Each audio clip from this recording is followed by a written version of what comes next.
नहीं, भगवान कसम झूठ आज तक नहीं बोला, तो कभी कभी झूठ बोला ही नहीं। अच्छा, हमारे पूर्व मंत्री साहब और विधान परिषद के अध्यक्ष यहाँ बैठे हो तो मुझे झूठ बोलने की क्या जरूरत है? जिंदाबाद। क्या कहना है भाई?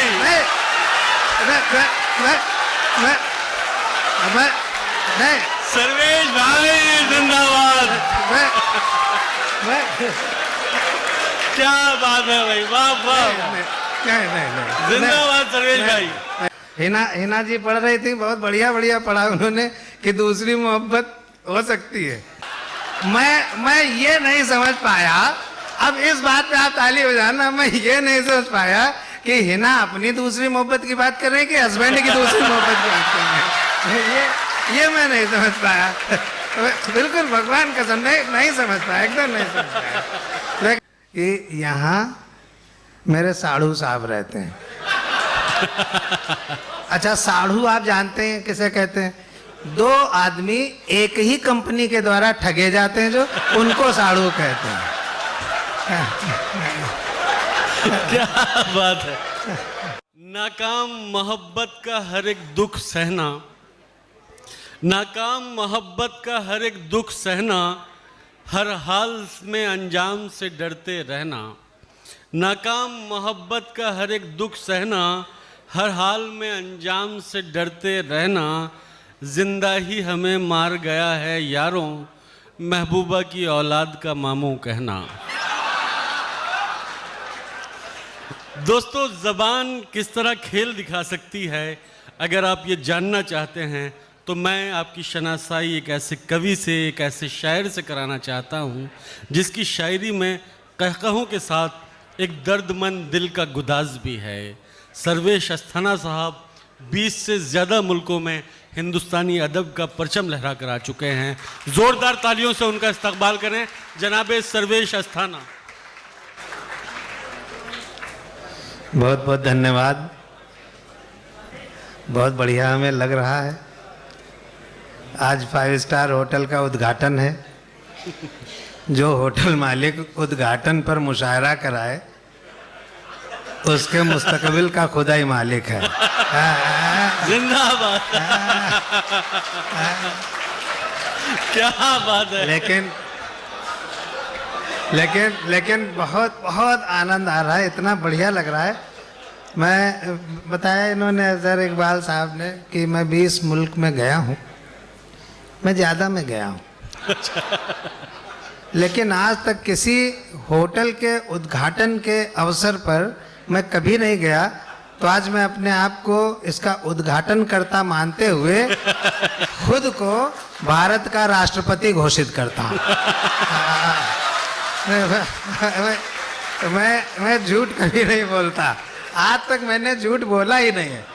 हम बहुत दिन बाद पटना आए, रेहान भाई, बिल्कुल भगवान कसम से, अब बहुत दिन बाद आए और मैं लगभग 6 महीने से इसका विज्ञापन देख रहा था। और हमारी जो है खुर्शीद भाई से एक आध बार फ़ोन पे बात हुई तो मैं सोचता था कि खुर्शीद भाई कोई लड़के टाइप के होंगे। तो नहीं, भगवान कसम झूठ आज तक नहीं बोला, तो कभी कभी झूठ बोला ही नहीं। अच्छा, हमारे पूर्व मंत्री साहब और विधान परिषद के अध्यक्ष यहाँ बैठे हो तो मुझे झूठ बोलने की क्या जरूरत है? जिंदाबाद। क्या कहना है भाई?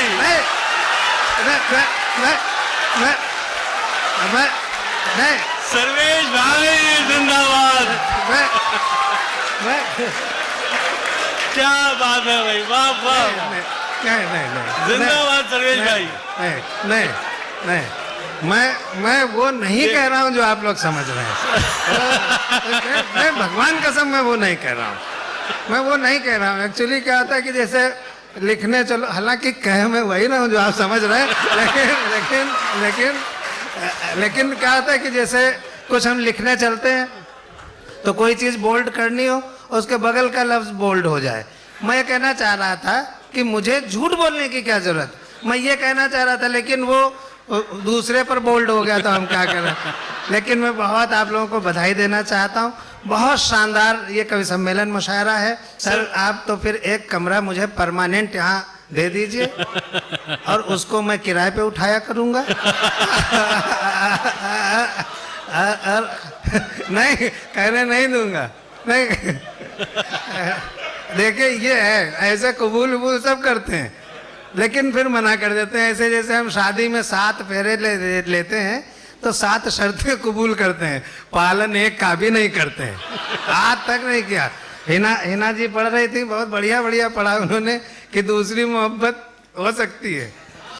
मैं ये नहीं समझ पाया, अब इस बात पे आप ताली बजाना, मैं ये नहीं समझ पाया कि हिना अपनी दूसरी मोहब्बत की बात कर रहे हैं कि हस्बैंड की दूसरी मोहब्बत की बात कर रहे हैं। ये मैं नहीं समझ पाया, बिल्कुल भगवान कसम नहीं समझ पाया, एकदम नहीं समझ पाया। लेकिन चूंकि वो सुना रही थी, वो ताली बजा रहे थे, तो आप हिंदुस्तान की जनता की तरह कंफ्यूजन में ही रहिए, वही आपकी। क्या बतलाऊं इस धरती पर कैसा लगता है, बहुत अच्छा लगता है जब कवि सम्मेलन मुशायरा एक साथ होता है। मैं ईमानदारी से कह रहा हूं, मुझे इससे अच्छा आयोजन कोई नहीं लगता जब दोनों एक साथ होते हैं। क्या बात, क्या बतलाऊं इस धरती पर कैसा लगता है, इस मिट्टी का जर्रा जर्रा अपना लगता है। मैंने जो वीडियो भेजा था, मैंने बताया था कि पटना से मेरा एक नाता है, मैं वो बताऊंगा, तो मैं वो बता दूं कि यहाँ मेरे साढ़ू साहब रहते हैं। अच्छा, साढ़ू आप जानते हैं किसे कहते हैं? 2 आदमी एक ही कंपनी के द्वारा ठगे जाते हैं, जो उनको साढ़ू कहते हैं। क्या बात है। नहीं ये सब जो लोग ठगे गए हो ताली बजा दें एक बार। सारे ठगे गए। अच्छा, रेहान भाई खुद ताली बजा रहे हैं, बताइए। मैं बहुत मुझे बड़ी घबराहट हो रही थी, इतने बड़े बड़े शायर। अच्छा, हमको शायरी वायरी आती नहीं, ये सब अंदाजे बयां हैं और मैं और हूँ।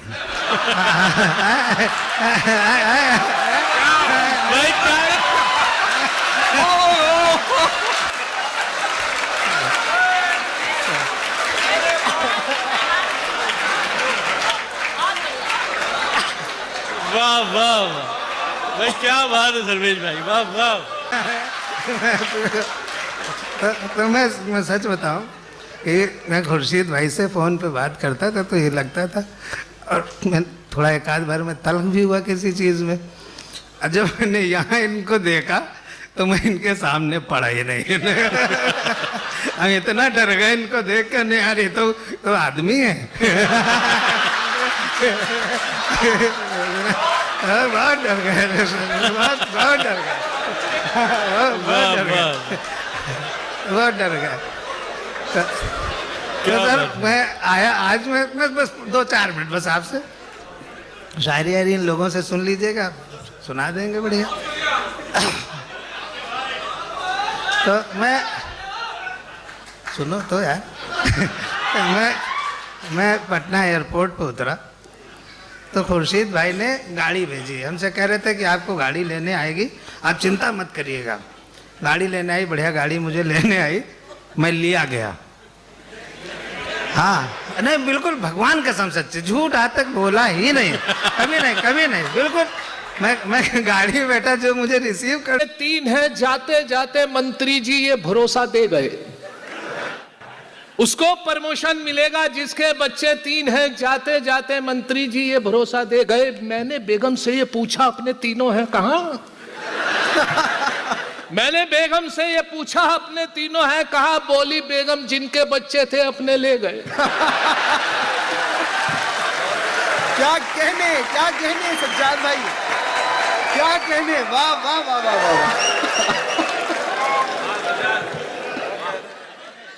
क्या कहने, वाह वाह वाह वाह। फिर पढ़िएगा सज्जाद भाई, वाह वाह वाह। उसको प्रमोशन मिलेगा जिसके बच्चे 3 हैं, जाते जाते मंत्री जी ये भरोसा दे गए।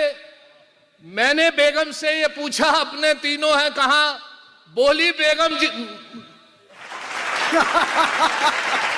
ले गए। क्या कहने और भाई, वाह वाह वाह। 4 मिसरे तारुफ अपना कि मैं झंझट हूं, विरासत में मिली है शायरी मुझको, आहा क्या मैं झंझट हूं विरासत में मिली है शायरी मुझको, मेरे अब्बा के दादा जान के दादा भी शायर थे। आहा क्या कहने। मैं झंझट हूं विरासत में मिली है शायरी मुझको, मेरे अब्बा के दादा जान के दादा भी शायर थे। और जिस फन को चुराकर दोस्तों अशार कहता हूं, सुना है ये कि उस फन में मेरे दादा भी माहिर थे। क्या कहने। हिंदुस्तान में भी इंटरनेशनल मुशायरे होते हैं। एक साहब जो हिंदुस्तान से बाहर से आए थे शायर, और काफी देर तक उन्होंने वक्त लिया, जबकि इतना वक्त नहीं था, बहुत शोहरा की फहरिस्त थी। एक जुमला आप लोगों में से पास हुआ, ऑडियंस में से, सामाइन में से, वो जुमला और ये मेरे 4 मिसरे जो कताबंद किया है इस जुमले को, कि एक शायर बाहर से आया हिंदुस्तान में, एक शायर बाहर से आया हिंदुस्तान में, एक छेड़ी नज्म लंबी उसने लंबी तान में, 1 घंटे बाद ये पंडाल से आई सदा, खत्म ना हो जाए वीजा ये भी रखना ध्यान में। क्या कहने जी। वाह वाह वाह वाह वाह, क्या कहने से जा। एक शायर बाहर से आया हिंदुस्तान में, एक छेड़ी नज्म लंबी उसने लंबी तान में, 1 घंटे बाद ये पंडाल से आई सदा, खत्म ना हो जाए वीजा ये भी रखना ध्यान में। शुक्रगुजार रेहान साहब का, शाजिया साहिबा का, बहुत तमन्ना आपकी खिदमत की थी, आप सब हजरात का। नाज़िम मुशायरा, बहुत खूबसूरत मुशायरा कंडक्ट कर रहे हैं। 4 मिसरे में अर्ज कर दूं आपके लिए। जी बिल्कुल, बिस्मिल्लाह कीजिए। खुदा मेरी हिफाजत करे, मैंने भागने के लिए दरवाजा देख लिया है। अगर एक शेर भी झंझट कभी चोरी का पढ़ता हूं, अगर एक शेर भी झंझट कभी चोरी का पढ़ता हूं, उठाकर आसमां सर पर सभी शायर बिगड़ते हैं। मगर इन नाज़िम आला को कोई कुछ नहीं कहता, जो दौराने निजामत दूसरों के शेर पढ़ते हैं।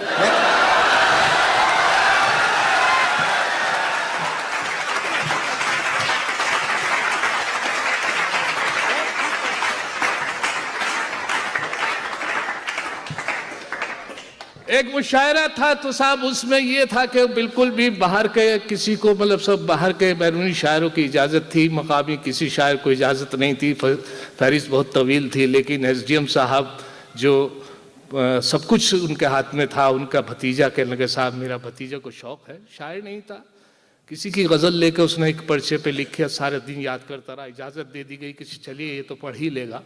इत्तफाक देखें साहब, जब वो घर से चला और कपड़े छीन के, तो वो पर्चा जिसमें कुछ याद हो गई कुछ नहीं हुई, तो सोचा पर्चे का सहारा ले लिया जाएगा। इसी उम्मीद के साथ और इसी अतबार के साथ वो आया माइक पर, नाज़िम मुशायरा ने नाम अनाउंस किया और वो आया, तो उसने उम्मीद थी कि शायद मेरी जेब में पर्चा ले। इत्तफाक ये था जो कपड़े बदले वो वही पैंट में रह गया जिसमें वो, ये भरोसा था शायद मेरी जेब में। अब हालत ये थी साहब उस मुशायरे की कि जब वो आया माइक पर, उसके बाद उसको पहला मतलब का मिसरा उला उसके याद था, मिसरा सानी भूल गया। मिसरा उला पढ़ा उसने, मिसरा सानी भूल गया, पर्चा तलाश किया नहीं मिला। अब कैफियत देखिए, मैं भी था वहाँ। पढ़ा उसने मिसरे का पहला मिसरा ये था कि जली शम्मा हुआ परवानों का खून, जली शम्मा हुआ परवानों का खून, जली शम्मा हुआ परवानों का खून, जली शम्मा हुआ परवानों का खून, जली शम्मा हुआ परवानों का खून, इन्ना लिल्लाहि व इन्ना इलैहि राजिऊन।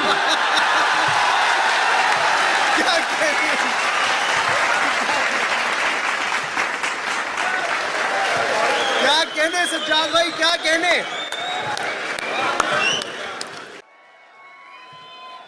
मैं हाजिर हुआ तो दिल्ली से फ्लाइट थी, वहाँ मुझे मालूम हुआ कि साहब मेरे बहुत अजीज शायर थे, बड़ा जिंदा दिल आदमी थे, दिल फेंक आदमी थे।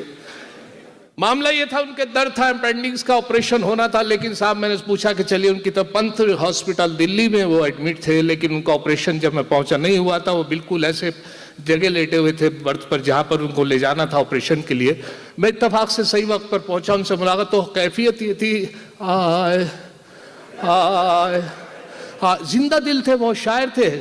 देखिए साहब टोन बदल गया, आए एक खूबसूरत नर्स उनके पास से गुजरी तो देख के कर ले आए हाय।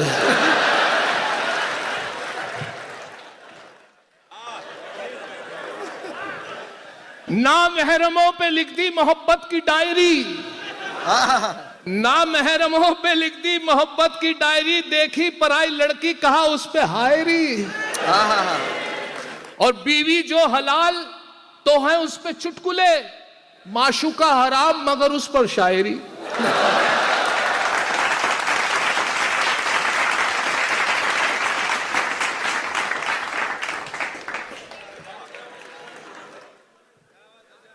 मुलायना फरमाए, थाम कर हाथ जो धन्नों का मैं एक दिन बोला, तुझको देखूं हूं तो मनवा में कसक हुई बेकरी। थाम कर हाथ जो धन्नों का मैं एक दिन बोला, तुझको देखूं तो मनवा में कसक हुई बेकरी। मुंह पे झापड़ जो पड़ा, गूंज उठा कानों में, प्रेम का छुटिया पटाखा तो धमक हुई बेकरी। और मुलायना फरमाए इसी खानदान से, इसी हवाले से 4 मिसरे और के, यकीन है मुझको वो मेरे होंगे अभी मैं उनको पटा रहा हूं। यकीन है मुझको वो मेरे होंगे अभी मैं उनको पटा रहा हूं। अभी तो खींची है कुछ लकीरें, अभी तो खाका बना रहा हूं। यकीन है मुझको वो मेरे होंगे अभी मैं उनको पटा रहा हूं। अभी तो खींची है कुछ लकीरें, अभी तो खाका बना रहा हूं। और कटी पतंग की तरह ही एक दिन खुद गिरेंगे वो छत पे मेरी।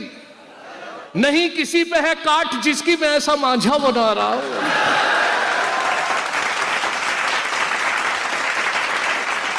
एक मेरे फारिग हैं देवबंद से, एक साहब मौलवी और मेरे दोस्त थे, तो मुझे एक मशवरा करना था उनसे। एक मसला था जो मेरे जहन में था, मैं उनसे मालूम कर रहा था कि हजरत मुझे एक मशवरा बताइए, एक मसला के पूछिए। कि मैंने कहा अगर आदमी वजू से हो और किसी गैर महरम के हाथ लग जाए तो क्या वजू टूट जाएगी?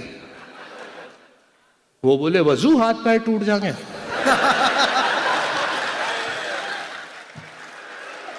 सच है इसका खुलासा कर ना पाए मौलवी, सच है इसका खुलासा कर ना पाए मौलवी। 3 बार तलाक आखिर किस लिए कहना पड़ा? बात तो एक बार की भी सुनती नहीं है औरतें, 3 बार तलाक झंझट इसलिए कहना पड़ा। और ये भी मुलायना फरमाए कि हमारे हिंदुस्तान के मशहूर शायर मरहूम मुजफ्फर रज़मी साहब का एक बहुत मशहूर शेर के, जबर भी देखा है हालात की नजरों ने, लम्हों ने खता की थी सदियों ने सजा पाई। अब 3 मिसरे लगे हैं। मुलाजा फरमाए कि एक बार उसे मैंने बस आंख यूं ही मारी थी, एक बार उसे मैंने बस आंख यूं ही मारी थी, वो बन के मेरी बेगम घर साथ चली आई। अब हाल मेरा यह है 10 बच्चों का अब्बा हूं, लम्हों ने खता की थी सदियों ने सजा पाई।